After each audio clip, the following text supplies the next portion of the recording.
نحمده ونستعينه ونستغفره ونؤمن به ونتوكل عليه ونعوذ بالله من شرور أنفسنا ومن سيئات أعمالنا من يهده الله فلا مضل له ومن يضلله فلا هادي له ونشهد أن لا إله إلا الله وحده لا شريك له ونشهد أن محمدا عبده ورسوله الذي أرسله بالحق بشيرا ونذيرا وداعيا إلى الله بإذنه وسراجا وقمرا منيرا أما بعد فأعوذ بالله من الشيطان الرجيم بسم الله الرحمن الرحيم قل إن كنتم تحبون الله فاتبعوني يحببكم الله ويغفر لكم ذنوبكم والله غفور رحيم وقال رسول الله صلى الله عليه وسلم لا يؤمن أحدكم حتى أكون أحب إليه من والده وولده والناس أجمعين أو كما قال عليه الصلاة والسلام সবাই আমরা দুরূদ ইব্রাহিম পারি না নামাজের দুরূদ ইব্রাহিম সবাই উচ্চ কণ্ঠে আওয়াজ দিয়ে একসাথে পড়ি আল্লাহুম্মা সাল্লি আলা মুহাম্মাদ ওয়া আলা আলি মুহাম্মাদ কামা সাল্লাইতা আলা ইব্রাহিম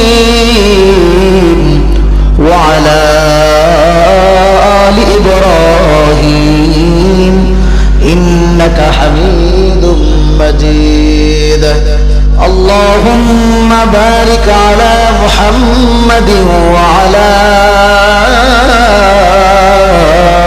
آل محمد كما باركت على إبراهيم وعلى آل إبراهيم إنك حميد مجيد بلغ العلا بكماله كشف الدجى بجماله حسنت جميع خصاله صلوا عليه وآله بلغ العلا بكماله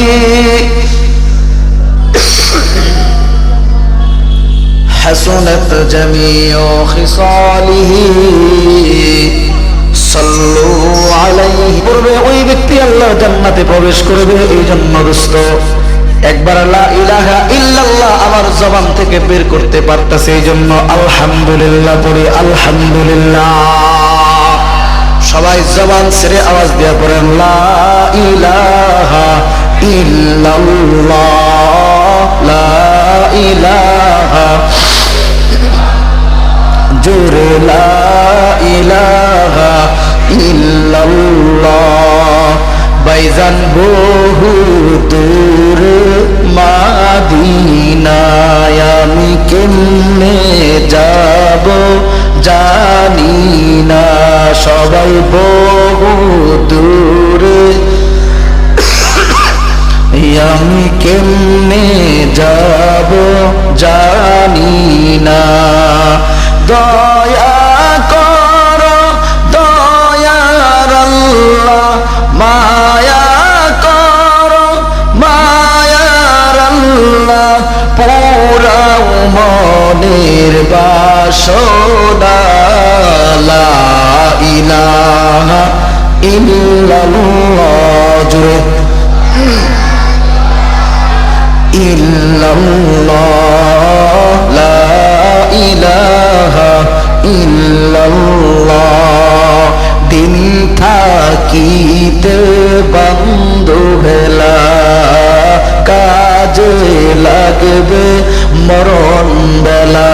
সবাই দিন থাকিতে বন্ধু ভেলা, কাজে লাগবে। আলহামদুলিল্লাহ পরে আল্লাহ বলে, ওরে বান্দা তুমি যেই কথা বললা, আমি সব প্রশংসার মালিক আমি আল্লাহ তাআলা। আল্লাহ এরকম করে খুশি হয়ে যায়। আর আল্লাহু আকবার এই স্লোগান, এই তাকবীর জোরে বলাটা সুন্নাত। জোরে বলা কি? আপনাদের আনন্দপুর গ্রামে মুয়াজ্জিন সাহেব আজান দেয় কি দেয় না? আল্লাহু আকবার কতবার বলে? আস্তে বলে না জোরে বলে? 4 বার আল্লাহু আকবার বলে। দিক কয়টা? 4টা দিক। ডান দিকে আল্লাহু আকবার বলে, বলে এটা আল্লাহু আকবার বলার হলো আল্লাহ সবচাইতে বড়। ডান দিকে আল্লাহ সবচাইতে বড়, সামনে আল্লাহ সবচাইতে বড়, পিছনে আল্লাহ সবচাইতে বড়। আল্লাহ এমন বড়, আল্লাহর মতো বড় কেউ নাই। সবচেয়ে বড় বলেন কি? আল্লাহু আকবার সূরা আওয়াজ দিয়ে বলা সুন্নাত। উপরে উঠবেন আল্লাহু আকবার বলা সুন্নাত, নিচের দিকে নামবেন তখন সুবহানাল্লাহ পড়বেন, এটা সুন্নাত। ও দোস্ত, আল্লাহু আকবারের কি পরিমাণ পাওয়ার, কি পরিমাণ দাম! একবার আলহামদুলিল্লাহ, একবার সুবহানাল্লাহ, একবার আল্লাহু আকবার যদি পড়তে পারেন রে দোস্ত, আল্লাহ চাইলে আপনার জিন্দেগীর সকল গুনাহ মাফ করে দিয়া একবার এমন মজলিসে সুবহানাল্লাহ আলহামদুলিল্লাহ আল্লাহু আকবার পড়ার কারণে আজকের এই পুরা মজমাটা আল্লাহ কবুল করে নেবেন। বলেন ঠিক কিনা? একটা ওয়াকিয়া শোনাই দেই। আল্লাহ নবীর অনেক বড় আদরের সাহাবী হযরতে সাদ রাদিয়াল্লাহু তাআলা আনহু, নাম কি বলেন? আরেকটু জোরে বলেন, নাম কি? আদরের সাহাবী নাম হলো হযরতে সাদ রাদিয়াল্লাহু তাআলা আনহু। সাধারণ কোন সাহাবী নয়, অত্যন্ত দামি সাহাবী, জলিলুল কদর সাহাবী। আল্লাহর নবী বলেন, সাদের মৃত্যু যেদিন হইল, সাদের মৃত্যুর কারণে ইহতাজ্জা আরশুর রহমান। বলেন আল্লাহু আকবার। আল্লাহর নবী বলেন, সাদের মৃত্যুর কারণে ইহতাজ্জা আরশুর রহমান, মালিকের আরশ হেলতে শুরু করেছে। সুবহানাল্লাহ। তাহলে কি বোঝা গেল দোস্ত, সাদ কম দামি না বেশি দামি? আল্লাহর নবী বলেন, এখানেই শেষ নয়। আমি নবী যখন সাদের জানাজা পড়ানোর জন্য আমি প্রস্তুতি নিলাম, তখন দেখলাম 1000 নয় রে, 2000 না, 70,000 ফেরেশতা সাদের জানাজায় অংশগ্রহণ করেছে। সুবহানাল্লাহ। কি বোঝা গেল, সাদ কম দামি না বেশি দামি? ও দোস্ত, আমাদের কোন আত্মীয় স্বজন যদি মারা যায়, যত নিকটবর্তী আত্মীয়, যার যত নিকটবর্তী, সে কিন্তু কবর পাশ তাড়াতাড়ি ছাড়ে না। যারা পাড়া প্রতিবেশী তারা তাড়াতাড়ি মাটি দিয়া কবর ছাইরা দেয়, কারণ যারা দাঁড়াই থাকে তারা নিজের মানুষ, কবর থেকে দূরে চলে যেতে চায় না, কারণ নিজের মানুষের মায়া ত্যাগ করতে পারে না। এরকম কইরা আল্লাহর নবী সাল্লাল্লাহু আলাইহি ওয়াসাল্লাম নিজে সাদরে দাফন করলেন, কবরে নামানো হলো। আল্লাহর নবী কবরে দাঁড়াই রইছেন। ও দোস্ত, মনোযোগ দিয়ে শোনো, আল্লাহু আকবার, সুবহানাল্লাহ, তাকবীরের কি পরিমাণ দাম! আল্লাহর নবী কবরের পাশে দাঁড়াই রইছেন, আর সাহাবীরা যার যার মতে মাটি দিয়া দূরে চলে গেছে। এমন সময় সাহাবায়ে কেরাম এমন একটা আওয়াজ শুনলেন, কোনদিন এমন আওয়াজ শুনে নাই। আওয়াজ শুনেছে কিন্তু এত জোরে না। সাহাবায়ে কেরাম বললেন, আল্লাহর নবীর পবিত্র জবান মোবারক থেকে শুনলাম। আল্লাহর নবী চিল্লায়া চিল্লায়া বলেন, সুবহানাল্লাহ। ইল্লাল্লাহ। আল্লাহু আকবার, পড়েন সুবহানাল্লাহ।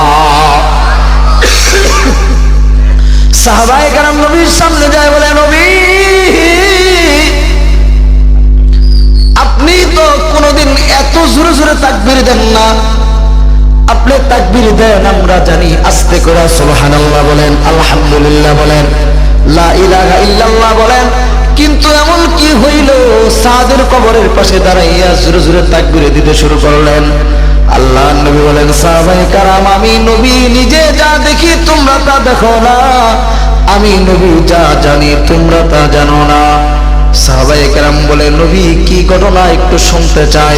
আল্লাহ নবী সাল্লাল্লাহু আলাইহি ওয়াসাল্লাম বলেন, সাহাবায়ে কেরাম আমার সাদের মৃত্যুর কারণে ইহতাজ্জা আরশুর রহমান,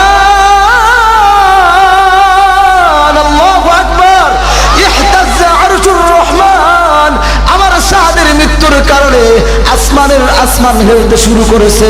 আমার সাদের জানাজায় 70,000 মানুষ ফেরেশতা অংশগ্রহণ করেছে। আমার সাদ কম দামি না, আমার সাদ এত দামি এত দামি, কিন্তু আমার সাদের সঙ্গে মাটি এমন আচরণ করবে আমি বুঝতে পারি নাই।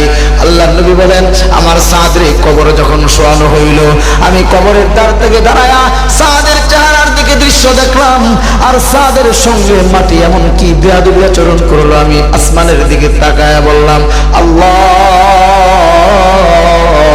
আমার সাদ মিস কি জানি এত গোপন কি একটা গুনাহ করছে, যে গুনার কারণে আমার সাদের সঙ্গে মাটি এমন বেয়াদবি করতেছে। আল্লাহ নবী বলেন, আমি যখন আমার সন্তানের দিকে তাকাইলাম, দেখলাম কবরের মাটি আমার সন্তানকে এমন করে দাবানি দেয়, ডান পাশের মাটি বাম পাশে চলে যায়, বাম পাশের মাটি ডান পাশে চলে যায়। আমার সাদ তো কম দামি সাদ না, কিন্তু আল্লাহ নবী বলেন, সাদ গোপনে কি গুনাহ করছো, যে গুনার কারণে মাটি তোমার সঙ্গে এমন বেয়াদবি করে। আল্লাহ নবী বলেন, সাহাবায়ে কেরাম আমি নবী নিজে তাড়াতাড়ি করে আমার মালিককে খুশি করানোর জন্য আমার এই সন্তানের দৃশ্য দেখে আমি আর ঠিক থাকতে পারি নাই, আমি জোরে তাকবীর দেওয়া শুরু করলাম, সুবহানাল্লাহ, আলহামদুলিল্লাহ, লা ইলাহা ইল্লাল্লাহ, আল্লাহু আকবার। আল্লাহ নবী বলেন, সাহাবায়ে কেরাম আমি তাকবীর দেওয়ার কারণে আল্লাহ তাআলা আমার উপরে খুশি হইয়া সাদের উপরে খুশি হইয়া সাদের কবরের মাটি দাবানি বন্ধ করে দিছে। শুধু সাদের কবরের মাটি দাবানি বন্ধ করে দিছে, এখানেই শেষ নয়, সাদের কবর থেকে জান্নাতের দিকে রাস্তা খুলে দিছে। সুবহানাল্লাহ। ও দোস্ত, তাহলে বুঝে থাকলে বলুন, ওই আল্লাহ এখনো আছে না নাই? এখনো যদি আমরা আল্লাহু আকবার সুবহানাল্লাহ বলি, তাহলে আল্লাহ আমাদের জিন্দগির গুনাহ মাফ করে দিতে পারেন কি পারেন না? আর একটু বলেন, আওয়াজ দিয়ে বলেন, পারেন কি পারেন না? ও দোস্ত, সুবহানাল্লাহ আলহামদুলিল্লাহ কেন বলবেন? ফেরেশতা আল্লাহর ডাক দিয়ে যায়, আল্লাহ কেন তুমি ইব্রাহিমকে খলিলুল্লাহ বলো, কেন তোমার দোস্ত মুহাম্মদুর রাসূলুল্লাহ আওয়াজ দিয়ে পড়েন সাল্লাল্লাহু আলাইহি ওয়াসাল্লামকে কেন হাবিবুল্লাহ বলো? কেন কোনদিন ইব্রাহিমকে হাবিবুল্লাহ বলো না? কেন তুমি ইব্রাহিমকে খলিলুল্লাহ বলো? আল্লাহ বলে, ফেরেশতা আমি কেন ইব্রাহিমকে খলিলুল্লাহ বলি? কারণ ইব্রাহিম খলিলুল্লাহ যিনি, আমি আল্লাহর জন্য পাগল, আর আমি হাবিবুল্লাহ বলি, আমি আল্লাহ নবীর জন্য পাগল। এখন আল্লাহ তাআলার কাছে ফেরেশতা বলে, মালিক আমি দেখতে চাই কেমন ইব্রাহিম তোমার জন্য পাগল, ইব্রাহিম কতটুকু তোমার জন্য পাগল। আল্লাহ বলে, ফেরেশতা রে যাও, তোমার আমি মানুষের আকৃতি ধারণ করার আমি তৌফিক দিয়ে দিলাম। ফেরেশতা মানুষের আকৃতি ধারণ কইরা ইব্রাহিম নবী মাঠের মধ্যে উঠছড়ায়, এমন সময় ফেরেশতা মানুষের আকৃতি ধারণ করা মাঠ ভর্তি উট দেখা আওয়াজ দিয়ে বলে, সুবহানাল্লাহ, ইব্রাহিম আল্লাহ তোমারে এতগুলো উটের মালিক বানাই দিছে। এই সুবহানাল্লাহর আওয়াজটা ইব্রাহিম নবীর কানে যায় পড়ছে। ইব্রাহিম নবী ডাক দিয়ে বলে, ভাইরে তুমি আমার মালিকের প্রশংসা করলা, তুমি আমার মালিকের পবিত্রতা ঘোষণা করলা। ইব্রাহিম নবী বলে, ভাই মক্কা মদিনায় এমন আমি মানুষ কোনোদিন দেখি নাই, আমার মানুষ দেখার দরকারও নাই, কিন্তু তুমি যেহেতু আমার মালিকের পবিত্রতা ঘোষণা করছো, আর দেরি করব না, যাও এখান থেকে তোমার একটা উটের মালিক আমি বানায়া দিলাম। ইব্রাহিম নবী উটের মালিক বানায়া দিল। ফেরেশতাকৃতির মানুষটা উটের রশি হাতে লইয়া বলে, আলহামদুলিল্লাহ ইব্রাহিম, আমি সুবহানাল্লাহ বলছি, তুমি খুশি হইয়া আমার একটা উটের মালিক বানায়া দিছ। আরেকবার তুমি আমার যেহেতু উটের মালিক বানায়া দিছ, আমি মালিকের শুকরিয়া আদায় করা ছাড়া আমি থাকতে পারবো না। আমি আরেকবার পড়লাম আলহামদুলিল্লাহ। তখন ইব্রাহিম নবী আরেকটা উটের মালিক তারে বানায়া দিছে। ও দোস্ত, লম্বা ওয়াকিয়া।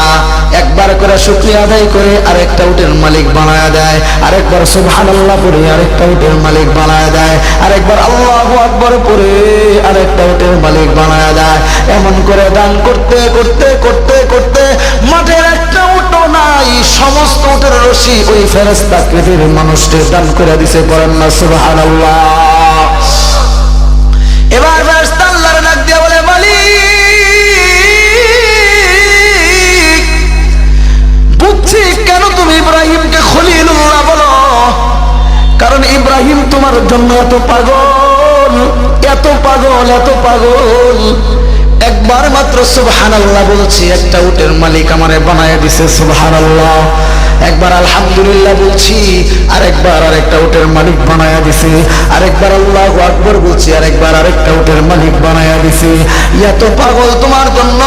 ইব্রাহিমই একমাত্র খলিলুল্লাহর যোগ্য, অন্য কেউ খলিলুল্লাহর যোগ্য না।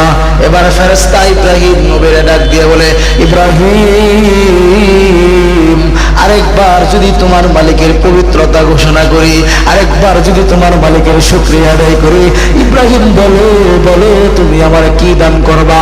ইব্রাহিম নবী আসমানের দিকে তাকায়া দুই চোখের পানি ছেড়ে দিয়ে বলে, ভাই আল্লাহু আকবার, আমার মালিক যদি আমার আরেকটা কয়েকটা উটের মালিক বানায়া দিত, কয়েকটা মাঠের উটের মালিক যদি আমার মালিক আমারে বানায়া দিত, যতবার তুমি সুবহানাল্লাহ বলতা তোমার একটা করে উট আমি দান করে দিতাম, যতবার তুমি আলহামদুলিল্লাহ বলতা একটা করে উটের মালিক তুমি বানায়া দিতাম, কিন্তু আমার আর একটা উটও নাই। ফেরেশতা ডাক দিয়ে বলে, ও ইব্রাহিম, যেহেতু তোমার আরেকটা উটও নাই, বলো তুমি কি করবা? তোমার মালিকের আরেকবার যদি আমি শুকরিয়া আদায় করি। ইব্রাহিম নবী বলে, ভাই রে, আরেকবার তুমি আমার মালিকের শুকরিয়া আদায় কইরা দেখো। তুমি এই যে উটগুলা তোমারে দান করে দিছি, এই উটগুলো পালার জন্য, রাখার জন্য, বলো তোমার রাখালের দরকার আছে না নাই? যদি থাকে ভাই, আরেকবার তুমি আমার মালিকের প্রশংসা আদায় করো। তুমি মালিকের শুকরিয়া আদায় করতে দেরি, আমি এই সমস্ত উটের রাখাল হইতে দেরি করব না। এবার ফেরেশতা ডাক দিয়ে বলে, ইব্রাহিম আমি তোমাকে পরীক্ষার জন্য আমার মার ভিতরে একটা প্রশ্ন জাগলো, আল্লাহর জিজ্ঞাইলাম, আল্লাহ ইব্রাহিমকে কেন খলিলুল্লাহ বলো? আমার প্রশ্নের উত্তর আমি পেয়ে গেছি, তুমি খলিলুল্লাহ হওয়ার যোগ্য। আমি হইলাম মানুষ না, আমি ফেরেশতা, এই সমস্ত উটের দরকার নাই, তোমার উট তুমি নিয়ে যাও। সুবহানাল্লাহ। এমন মজলিসের মধ্যে বৈশা একবার যদি সুবহানাল্লাহ বলেন, একবার যদি আলহামদুলিল্লাহ পড়তে পারেন না দোস্ত, তাহলে আল্লাহ তাআলা খুশি হয়ে আপনার জিন্দেগীর সকল গুনাহ মাফ করতে পারেন কি পারেন না বলেন? ও দোস্ত, আমি আপনাদের সামনে আল্লাহ রাসূল সাল্লাল্লাহু আলাইহি ওয়াসাল্লামের লক্ষ লক্ষ আহাদিসে মুবারাকা থেকে একটা হাদিস পাঠ করেছি। আল্লাহ নবী বলেন, লা ইউমিনু আহাদুকুম হাত্তা আকুনা হাব্বা ইলাইহি মিন ওয়ালিদিহি ওয়া ওয়ালাদিহি ওয়ান নাসি আজমাইন। আল্লাহ নবী বলেন, ততক্ষণ পর্যন্ত মুমিন হতে পারবে না যতক্ষণ পর্যন্ত তোমার নিজের থেকে, সন্তান সন্ততি থেকে, পরিবার পরিজন থেকে, সব মানুষ থেকে আমি নবীকে ভালো না বাসবা, ততক্ষণ পর্যন্ত লা ইউমিনু, মুমিন হতে পারবে না। এই জন্য বলা হয়, শাইআন আকসারা যিকরাহু, যেই ব্যক্তি যাকে যত বেশি ভালোবাসে তার আলোচনায় তত বেশি করে আওয়াজ দিয়া বলেন ঠিক কিনা? আমরা আমাদের নবীকে কম ভালোবাসি না বেশি ভালোবাসি? আল্লাহ তাআলা বলেন, আমি আল্লাহ নিয়ে আলোচনা করলে, আমি আল্লাহর কথা বললে আমি যেরকম খুশি হই, আমার বন্ধুর নিয়ে আলোচনা করলে আমিও তেমন খুশি হই। এই জন্য আল্লাহ হাদিসে কুদসির মধ্যে বলেন, মান সাল্লা আলাইহি ওয়াহিদান সাল্লাল্লাহু আলাইহি আশরান, যে ব্যক্তি আমার বন্ধুর উপরে একবার সিরফ একবার দরুদ পড়বে, আমি আল্লাহ ওই বান্দার উপরে 10 বার দরুদ পড়ি। সুবহানাল্লাহ। 10টা মর্তবা বাড়াইয়া দে। কেন কেন? আমার বন্ধুরে ভালোবাসছে, আমি তারে ঠকাই না, আমি তারে 10 গুণ দিয়া দিই। সুবহানাল্লাহ। ও দোস্ত, নবীর ভালোবাসা ভিতরে থাকার দরকার আছে না নাই? কিন্তু নবীরে কে কেমন ভালোবাসতো? আল্লাহর নবীরে মরা গাছের গোড়ালি অংশ যেমন আল্লাহর নবীরে ভালোবাসতো, আল্লাহর নবীরে ছোট বাচ্চা আব্দুল্লাহ আল্লাহর নবীরে কি পরিমাণ ভালোবাসতো, আল্লাহর নবীরে আসমানের সূর্যও কেমন ভালোবাসতো, আল্লাহর নবীরে হযরত আবু হুরায়রা দিনে 3 বার পিটুনি খাওয়ার পরেও কি পরিমাণ ভালোবাসতো। দোস্ত, আল্লাহর নবী মসজিদে নববীর মধ্যে মরা খেজুর গাছের গোড়ালি অংশের মধ্যে হেলান দিয়ে খুতবা পাঠ করেন। আল্লাহর নবী সাল্লাল্লাহু আলাইহি ওয়াসাল্লাম দীর্ঘদিন পর্যন্ত খেজুর গাছ, মরা খেজুর গাছের গোড়ালি অংশের মধ্যে হেলান দিয়ে খুতবা পড়েন। কিন্তু সাহাবায়ে কেরাম আল্লাহর নবীর একটা কাঠের মেম্বার বানায় দিল। আল্লাহর নবী সর্বপ্রথম দিন যেদিন কাঠের মেম্বারে হেলান দিয়ে খুতবা পড়েন, আল্লাহর নবীর সামনে সাইয়েদানা আবু বকর বসা, সাইয়েদানা উমর, আলী, উসমান রাদিয়াল্লাহু তাআলা আনহুম সকলেই বসা। আল্লাহর নবী খুতবা পাঠ করে আল্লাহর নবীর সামনে সাহাবী থাকা সাহাবীদেরকে জিজ্ঞাসা, ও সাহাবীরা সামনে থেকে কে দুকুর পায়রা কান্না করে? সামনে থাকা সকল সাহাবী বলে, ইয়া রাসূলুল্লাহ, কে কান্না করে বলতে পারবো না, কিন্তু কান্নার আওয়াজ আমরা শুনতেছি। সুবহানাল্লাহ নাই? কে কান্না করে জানি না, কিন্তু এই সমস্ত সাহাবীর ভিতরে মধ্যে একজন ছিল একেবারে ছোট সাহাবী, হযরত আব্দুল্লাহ ইবনে আব্বাস। নাম কি বলেন? আব্দুল্লাহ ছেলের নাম, আব্বাস হলো বাবার নাম, মানে আব্বাসের ছেলে আব্দুল্লাহ। আব্দুল্লাহ ইবনে আব্বাস আল্লাহর নবীর সামনে বসা। আব্দুল্লাহ ইবনে আব্বাস ডাক দিয়ে বলে, ইয়া রাসূলুল্লাহ, কে কান্না করে আমি জানি। ও দোস্ত, আসুন আমরা দেখি আব্দুল্লাহ ইবনে আব্বাস আল্লাহর নবীর ইন্তেকালের সময় কত বয়স ছিল। এই আব্দুল্লাহ ইবনে আব্বাসের বয়স কত ছিল, কি পরিমাণ ভালোবাসা দিলের মধ্যে ভরা ছিল। সুবহানাল্লাহ। আব্দুল্লাহ ইবনে আব্বাসের বয়স, আল্লাহর নবীর ইন্তেকালের সময় আব্দুল্লাহ ইবনে আব্বাসের বয়স ছিল মাত্র 13 বছর। কিন্তু আব্দুল্লাহ ইবনে আব্বাসের বয়স যখন মাত্র 5 বছর, আওয়াজ দিয়ে বলেন কত? মাত্র 5 বছর যখন আব্দুল্লাহ ইবনে আব্বাসের বয়স, তখন আব্দুল্লাহর মা ডাক দিয়ে বলে, বাবা, তুমি কেন তোমার মায়ের সঙ্গে রাতের বেলা ঘুমাও? তুমি কি যায় তোমার খালুর বাড়িতে, তুমি কি যায় ঘুমাইতে পারো না? তুমি কি নবীর রাতের ইবাদত কত সুন্দর তুমি কি দেখতে পারো না? তুমি কি নবীর ঘরের পাহারাদারি করতে পারো না? হযরত আব্দুল্লাহ বলেন, আমি আমার মায়ের কথা শুনে নবীকে ভালোবাসা আমি আমার খালুর বাড়ি চলে গেলাম। আল্লাহর নবী আমার খালু আয়েশা সিদ্দিকা রাদিয়াল্লাহু তাআলা আনহা আমার খালা। আল্লাহর নবী এমন একটা কাজ করলেন, আমি যেহেতু 5 বছরের ছোট আব্দুল্লাহ, আল্লাহর নবী আমারে, আল্লাহর নবী আর খালার মাঝখানে রাতের বেলা আমারে শোয়া দিয়েছেন। সুবহানাল্লাহ। হযরত আব্দুল্লাহ বলেন, যেহেতু আমি 5 বছরের ছোট, এই জন্য আল্লাহর নবী আমার এই হাত মুবারক আমার কপালের উপরে রেখা আল্লাহর নবী আমারে বলে, ও আব্দুল্লাহ, ঘুমায়া যাও, বেশি রাত করা যাবে না রে বাবা, ফজরের নামাজ পড়তে হবে। সুবহানাল্লাহ। হযরত আব্দুল্লাহ বলেন, আমি ঘুমাই নাই, কিন্তু আল্লাহর নবী, আমি যখন চোখটা বন্ধ করলাম, আল্লাহর নবী যখন বুঝলো আমি আব্দুল্লাহ ঘুমায়া গেছি, আল্লাহর নবী তাহাজ্জুদের নামাজের জন্য ইস্তিনজার জন্য বের হইলেন। সুবহানাল্লাহ। হযরত আব্দুল্লাহ বলেন, আমি ঘুমাই নাই, আমি ঘুমের ভান ধরছি। আল্লাহর নবী যখন ইস্তিনজার জন্য বের হইলেন, হযরত আব্দুল্লাহ বলেন, আমিও নবীর পিছনে পদঙ্ক অনুসরণ করে আমিও বের হইলাম। আমি বের হইয়া নবীর জন্য আমি এক বদনা ওযুর জন্য গরম পানির ব্যবস্থা করে রাখলাম। সুবহানাল্লাহ। এক বদনা ওযুর পানির ব্যবস্থা করে রাখলাম। আল্লাহ নবী যে টুলের মধ্যে বসে ওযু করে টুলখানার ব্যবস্থা করে রাখলাম। আল্লাহ নবী যে মিসওয়াক দিয়ে মিসওয়াক করে ওই মিসওয়াক খানা আমি টুলের উপরে রাখা দিলাম।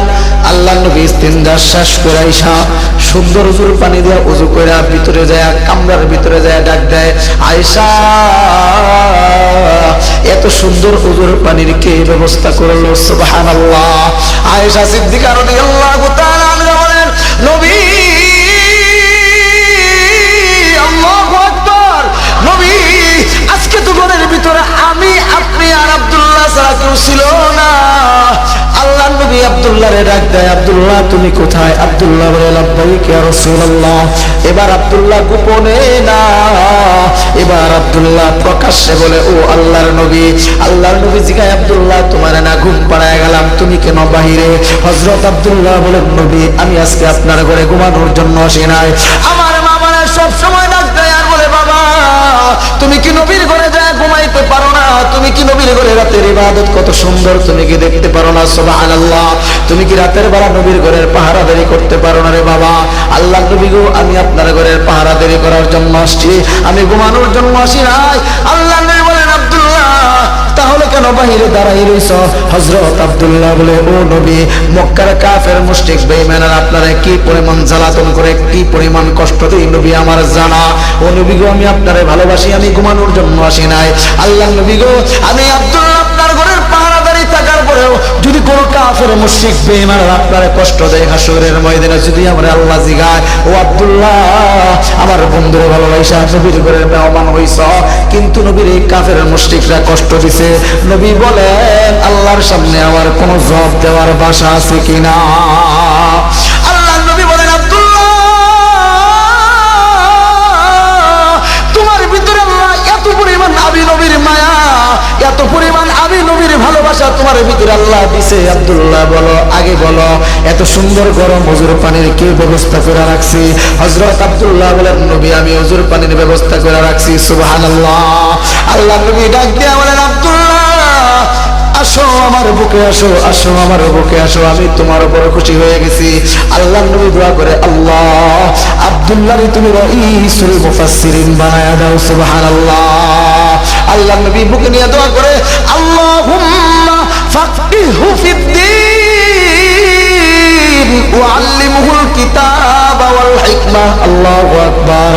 আল্লাহ নবী বলেন, আল্লাহ আমার আব্দুল্লাহরে তুমি কোরআন হাদিসের সর্বোচ্চ জ্ঞান তুমি দান করে দাও। সুবহানাল্লাহ। সাহাবায়ে কেরাম বলেন, এত পরিমাণ জ্ঞান আল্লাহ দান করছে, নবীর সিনার সঙ্গে আব্দুল্লাহর সিনা লাগার কারণে এত পরিমাণ জ্ঞান আল্লাহ দান করছে। ব্লুটুথের মাধ্যমে এত জ্ঞান ঢুকছে, যেই কারণে এই ১৬ লক্ষ সাহাবীর ভিতরে একজনও নাই আব্দুল্লাহর মতো কেউ কোরআন হাদিস বুঝতো। সুবহানাল্লাহ। এই জন্য তো সাজা দেখা যায় না, চর্মচক্ষু দিয়ে যা দেখা যায় না তাও আব্দুল্লাহ দেখতো। হযরত আব্দুল্লাহ, হযরত আব্বাস বাবার সঙ্গে হযরত আব্দুল্লাহ নবীর দরবারে যায়। যাওয়ার পরে হযরত আব্দুল্লাহ বলে, বাবারে নবীর দরবারে কে বইসা রইছে?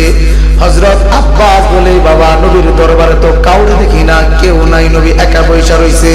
এখন হযরত আব্দুল্লাহ ডাক দিয়ে বলে, বাবা মিথ্যা কথা বলবা না, তুমি তো কোনোদিন মিথ্যা কথা বলো না রে বাবা। আমি দেখতেছি নবীর সঙ্গে হযরত জিবরাইল আলাইহিস সালাতু ওয়াস সালাম বইসা রইছে। সুবহানাল্লাহ। এখন হযরত আব্দুল্লাহ ডাক দিয়ে বলে, বাবা আল্লাহু আকবার, লেখা নাও যেই চোখ দিয়া ফেরেশতা দেখা যায় না, ওই চোখ দিয়া যেহেতু তুমি নবীরে দেখা নিছ, ওই চোখ দিয়া তুমি ফেরেশতারে দেখা নিছ, বেশি দিন তোমার চোখ টিকবে না, অল্প দিনের মধ্যে তুমি অন্ধ হয়ে যাবা। সাহাবায়ে কেরাম আজমাইন রাদিয়াল্লাহু তাআলা আনহুম ওনারা বলেন, ওই ঘটনার কিছুদিন পরেই হযরত আব্দুল্লাহর দুইটা চোখ অন্ধ হয়ে যায়। পড়েন না সুবহানাল্লাহ।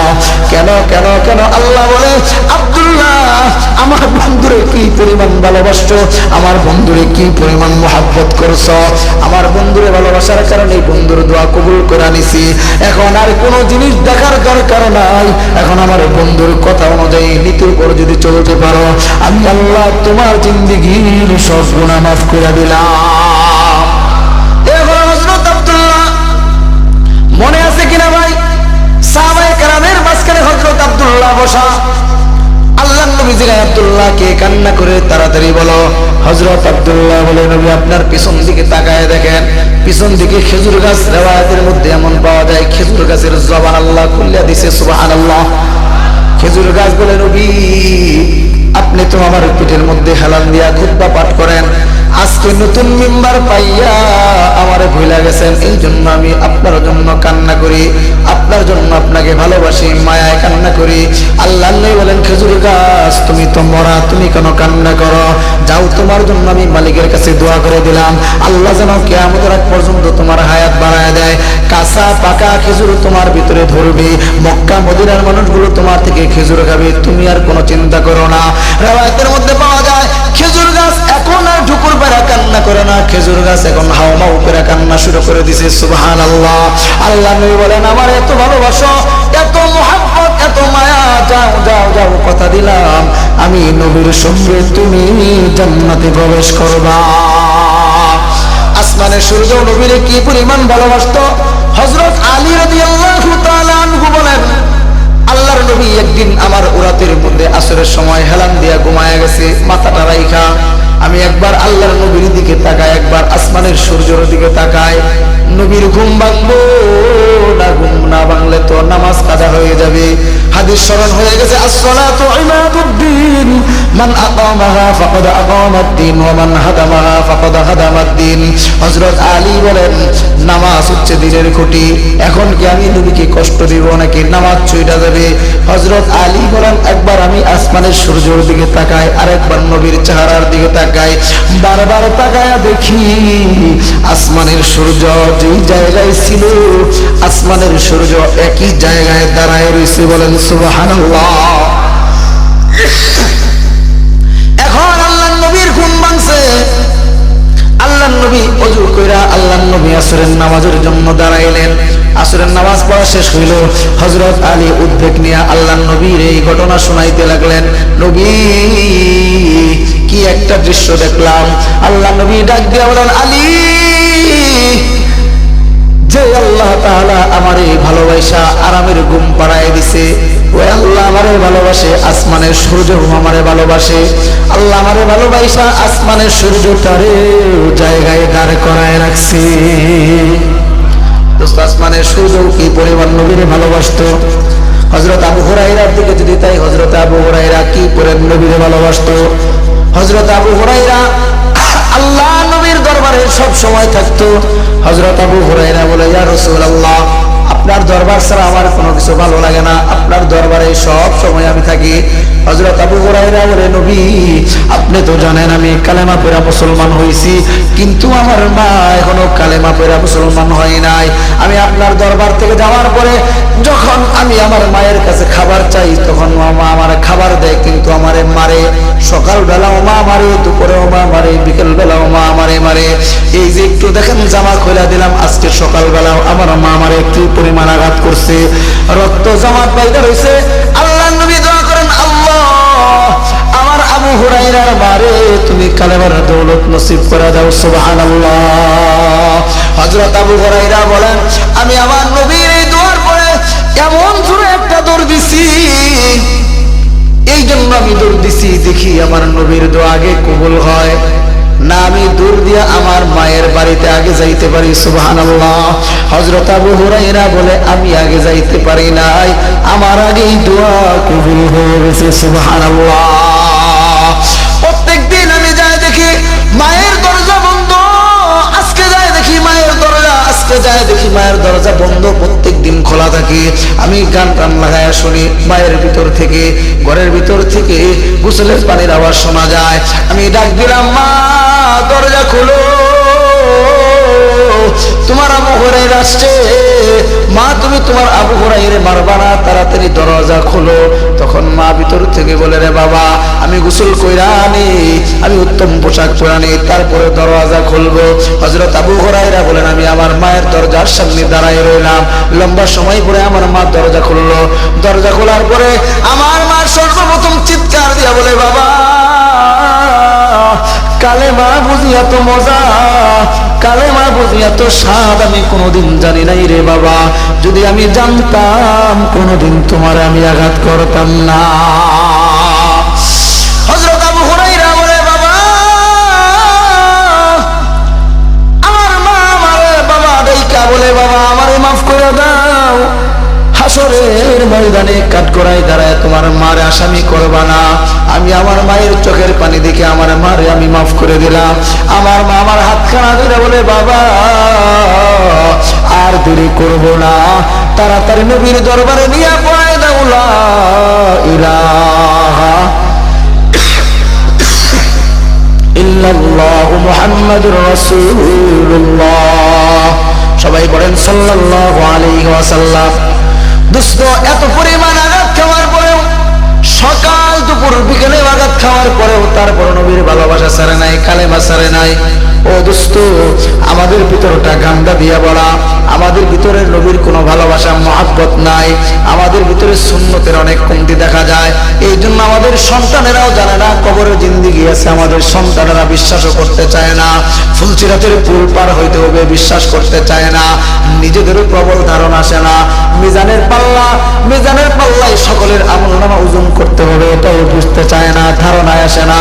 ও দোস্ত, কিন্তু সাহাবায়ে কেরাম আজমাইন, আল্লাহ তাআলা যাদেরকে আল্লাহর নবী জান্নাতের সার্টিফিকেট দুনিয়ার থাকতে দিয়েছেন, এমন একজন সাহাবী হলেন হযরত উমর ফারুক রাদিয়াল্লাহু তাআলা আনহু। কে বলেন আপনারা? হযরত উমর ফারুক রাদিয়াল্লাহু তাআলা আনহু, একটু মনোযোগ দিয়ে শুনেন না দোস্ত। হযরত উমর ফারুক রাদিয়াল্লাহু তাআলা আনহু কবরের জিন্দেগির কি পরিমাণ ভয় করতেন, নবীর এত পরিমাণ ভালোবাসতেন, নবীও উমরের কি পরিমাণ ভালোবাসতো। আল্লাহ নবী বলেন, লাউ কানা বাদি নাবিয়্যুন লাকানা উমর, আমার উপরে যদি কেউ নবী হইতো সে হইতো হযরত উমর। এত মন ভরে, এত পরিমাণ ভালোবাসা, এত পরিমাণ মহব্বত থাকার পরেও হযরতে উমরের যদি কবরের এত পরিমাণ ভয় থাকে দোস্ত, আমাদের কি পরিমাণ ভয় রাখা উচিত। হযরত উমর ফারুক রাদিয়াল্লাহু তাআলা আনহু যখন কাফের মুশরিকরা ঈসা যখন হযরতে উমরের খাদ্যনালী কাইটা দিল, খুনজুরি দিয়ে আঘাত কইরা নারী বুড়ি বের করে ফেললো, হযরতে উমরের 2 দিন চলে যায়। হাকিম সাহেব বলে, ও উমর, যেহেতু মুশরিকরা ঈসা খাদ্যনালী কাইটা দিছে, যেহেতু নারী বুড়ি বের হয়ে গেছে, হযরত উমর আর বেশি দিন আপনি বাঁচবেন না, বেশিক্ষণ সময় বাঁচবেন না। উমর পরবর্তী খলিফা নিযুক্ত করে নেন, তাড়াতাড়ি আপনি নিযুক্ত করে নেন। তাড়াতাড়ি করে হযরত উসমান রাদিয়াল্লাহু তাআলা আনহুকে পরবর্তী খলিফা নিযুক্ত করা হলো। বলেন সুবহানাল্লাহ। এখন হযরত উমর আসমানের দিকে তাকায় আর হাসে আর বলে, মনের কোনো দুঃখ নাই, আল্লাহুম্মা রযুকনি শাহাদাতান ফি সাবিলিক। আয় আল্লাহ, আমার সারা জিন্দেগীর দোয়া এটাই ছিল, আল্লাহ শহীদি মরণ দিও, মদিনায় আমার যেন কবর হয়, তুমি কবুল করো আল্লাহ। হযরত উমর চোখের পানি ছেড়ে বলে, আলহামদুলিল্লাহ, আমি উমরের কত কপাল, আল্লাহ আমাদের মুশরিকদের, আল্লাহ আমাকে মুশরিকদের খুনজুরির আঘাতে আমারে আল্লাহ শহীদি মরণ দান করছে। সুবহানাল্লাহ। খাদ্যনালী বের হয়ে গেছে, পাকস্থলী কেটে গেছে, তারপরেও বলে আলহামদুলিল্লাহ। ও দোস্ত, কি পরিমাণ ইমানের পাওয়ার তাদের ছিল, কি পরিমাণ ইমানের পাওয়ার। নিজের চোখে নিজের বুড়ি বের হয়ে গেছে, এটা দেখার পরেও মালিকের দরবারে কোনো কৈফিয়ত নাই, আলহামদুলিল্লাহ পরে আর হাসে আর বলে, আল্লাহ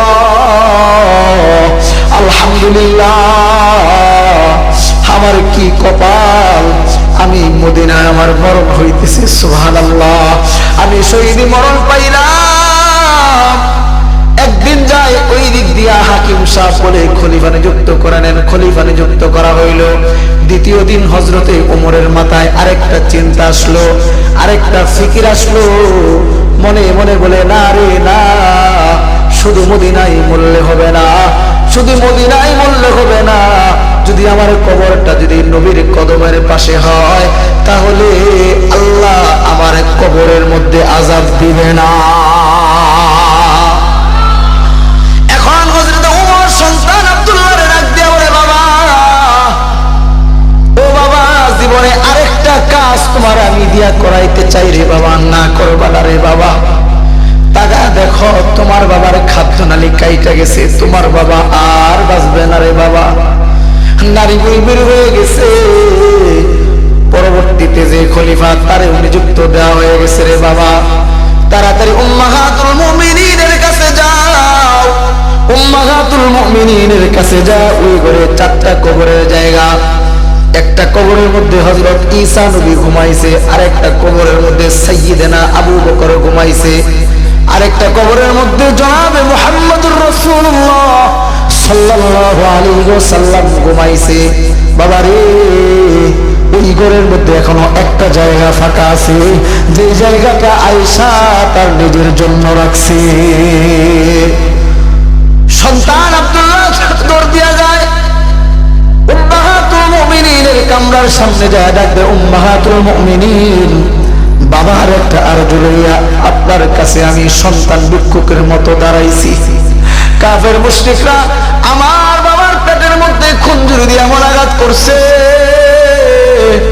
খাদ্য নালী কাইটা গেছে, নারী বুড়ি বের হয়ে গেছে, আমার বাবার বেশি দিন বাঁচবে না। উম্মাহাতুল মুমিনিন, আমার বাবার শেষ একটা আরজু লইয়া আমি সন্তান আব্দুল্লাহ আপনার দরওয়াজায় এসে আমি ভিক্ষা চাইতেছি। উম্মাহাতুল মুমিনিন বলেন, দিবেননি আমার বাবার কবরের জায়গাটা ভিক্ষা দিবেননি? আল্লাহু আকবার। আমার বাবার কবরের জায়গাটা ভিক্ষা দিবেননি? এখন উম্মাহাতুল মুমিনিন ডাক দিয়া বলে, আব্দুল্লাহ কেন তোমার বাবার আমি কবরের জায়গাটা ভিক্ষা দিব জানো নি? একটু তোমার শোনাই দিই কেন দিব। কারণ এখানে নবীর কদমের পাশে আমি আয়েশা থাকতে চাইছিলাম, কিন্তু আমার চাইতে তোমার বাবা বেশি হকদার। সুবহানাল্লাহ। আমি এখানে ঘুমাবো না, আমি জান্নাতুল বাকিতে ঘুমাবো। কেন তোমার বাবার আমি কবরের জায়গাটা দিয়া দিলাম জানো নি? কারণ আল্লাহর নবীর জবান থেকে আমি শুনছি, লাউ কানা বাদি নাবিয়্যুন লাকানা ওমর ওয়া আশাদ্দুহুম ফি আমরিল্লাহি ওমর। আল্লাহর নবী বলছেন, ও আয়েশা, প্রত্যেক নবীর জন্য একটা করে মুহাদ্দাস থাকে। মুহাদ্দাস বলা হয় আল্লাহ তাআলা যার কাছে আল্লাহ তাআলা নবীর কথা যার উপর এলকা করে দেয়। আমার মুহাদ্দাস হলো হযরত ওমর। উম্মাহাতুল মুমিনিন ডাক দিয়ে বলে, আব্দুল্লাহ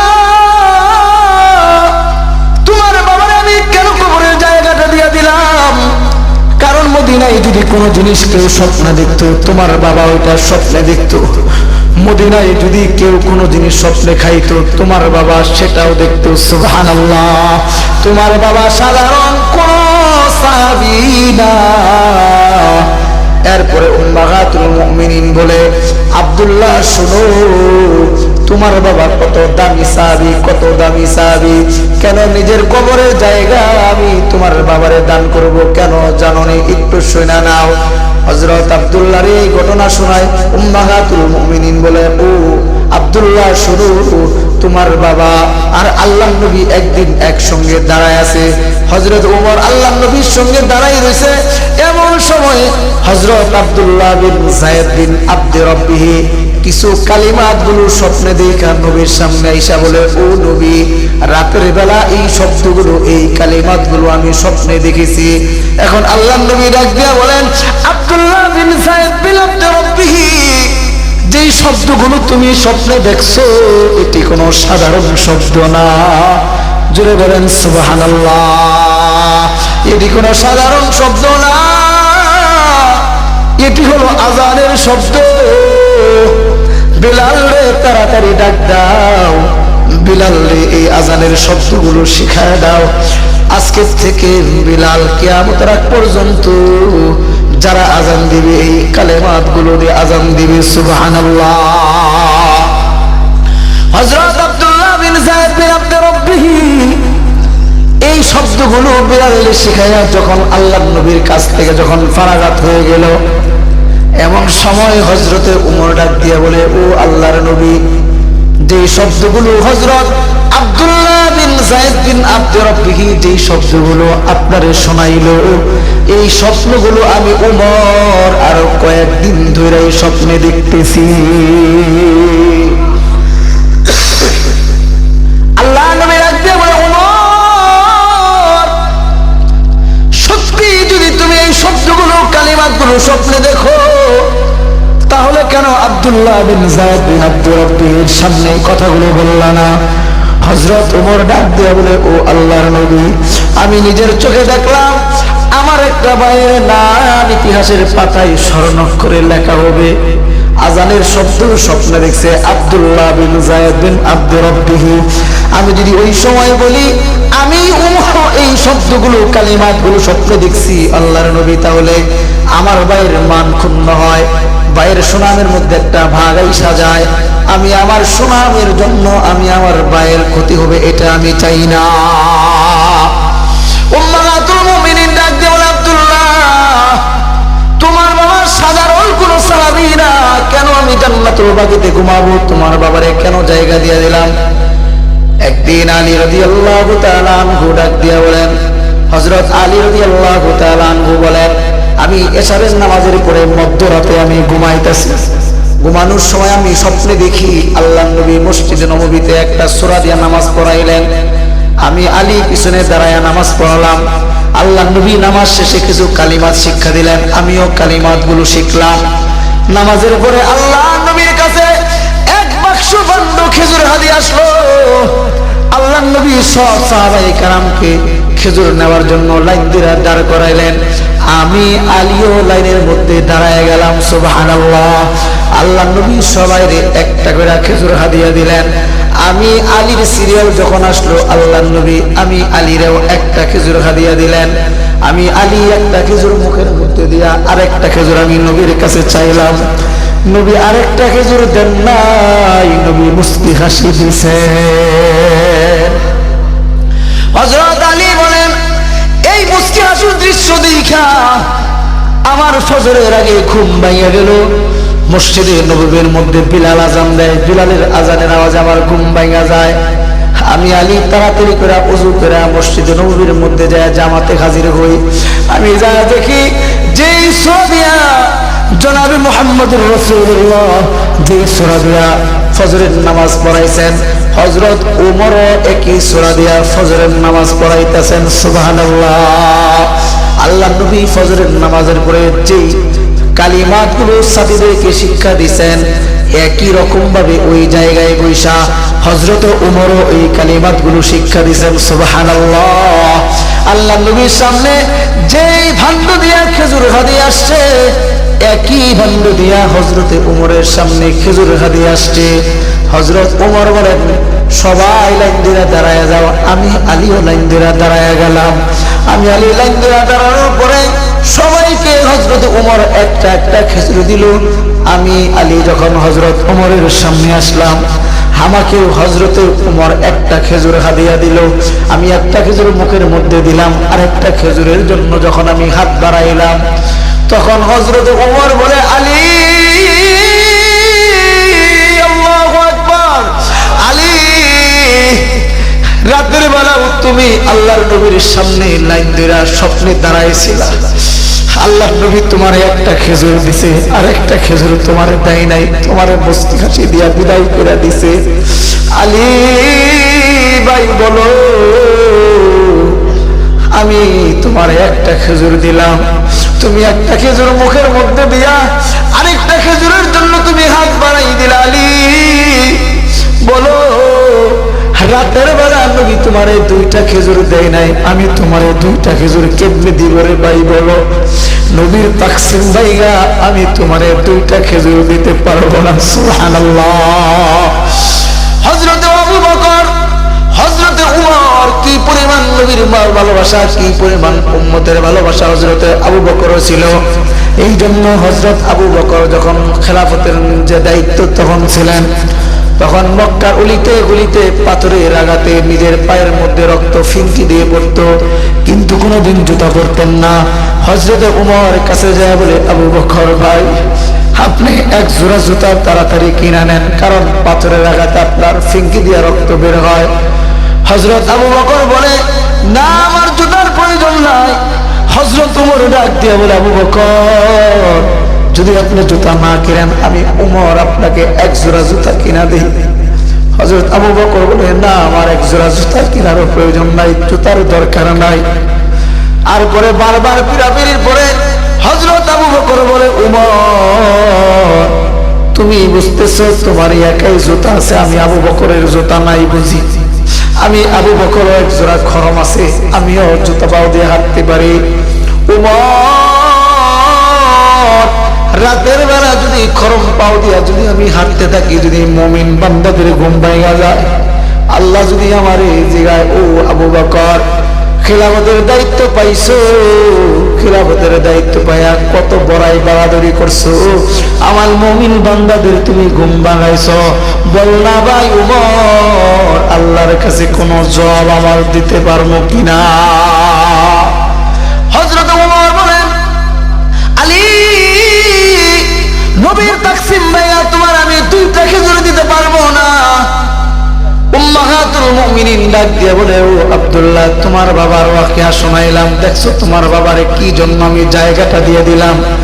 নবীর কদমের পাশের জায়গা কেউ দিবে না, কিন্তু আমি দিয়ে দিলাম, কারণ এখানে আমি আয়েশারে মানায় না, এখানে উমরে মানায়। আমি আয়েশা জান্নাতুল বাকিতে ঘুমাবো। সুবহানাল্লাহ। এখন উম্মাহাতুল মুমিনিন ডাক দিয়ে বলে, আব্দুল্লাহ, যেহেতু তোমার বাবার খাদ্য নালী কাইটা গেছে, যেহেতু তোমার বাবার নারী বুড়ি বের হয়ে গেছে, তোমার বাবা বেশিক্ষণ সময় বাঁচবে না, তাড়াতাড়ি তোমার বাবার কাছে যাও, তাড়াতাড়ি যাও। সন্তান আব্দুল্লাহ সুসংবাদ নিয়ে বাবার কাছে গেছে, যা বলে, বাবা,